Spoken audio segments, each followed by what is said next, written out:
A gente falou na semana passada sobre os três pontos, né, que era a questão de nós, na hora da interpretação bíblica, ler o livro todo, não se deter em versículos ou capítulos, mas no assunto.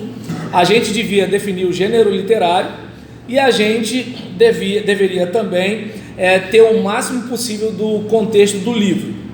Então, todas as informações possíveis a respeito de autor, destinatário, data, propósito de obra, ocasião sugerida em que o texto foi redigido, etc. Mas é importante também considerar a tradução e a versão usada. Às vezes, as diferenças entre as versões podem ajudar a considerar o uso de algumas palavras difíceis de entender. Por exemplo, vocês aqui têm o privilégio de terem o pastor Joel, linguista, como pastor. Então, muitas coisas mais difíceis de entender, vocês podem recorrer à pesquisa dele. Agora, digamos que de repente você não tenha acesso a ele e você não tem acesso às línguas originais. Diante de uma situação dessa, a comparação de versões já ajuda. Então, por exemplo, se a gente pensar nas expressões não condizentes com a nossa época, a época e o lugar em que a referida tradução, versão foi publicada, isso pode oferecer dica a respeito da interpretação do tradutor.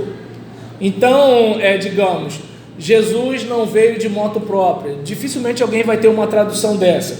Mas quando alguém escreve assim, não está escrevendo que Jesus veio de motocicleta, certo? Só que alguém lendo hoje não entenderia, né, o fato de Jesus ter vindo porque ele foi conduzido pelo Pai, né? Mas assim, Jesus não veio de moto própria, Jesus veio com a moto de alguém, uma coisa mais ou menos assim.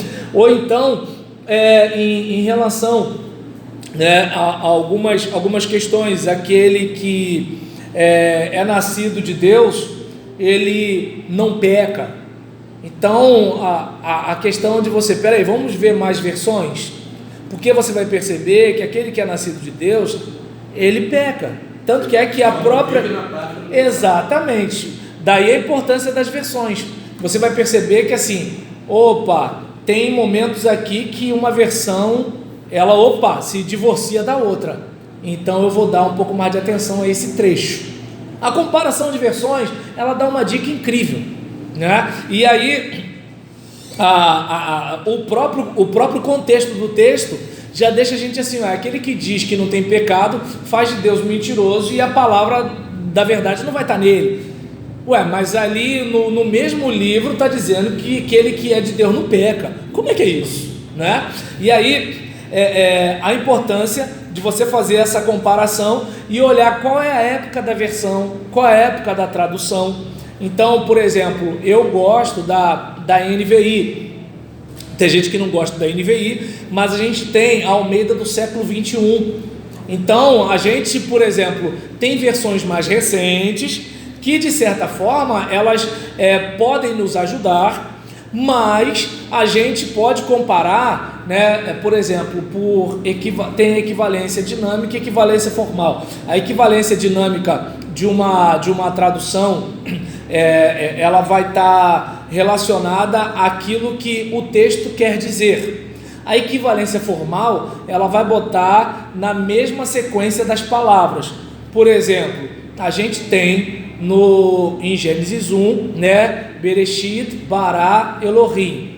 E aí está lá, no princípio, Deus criou.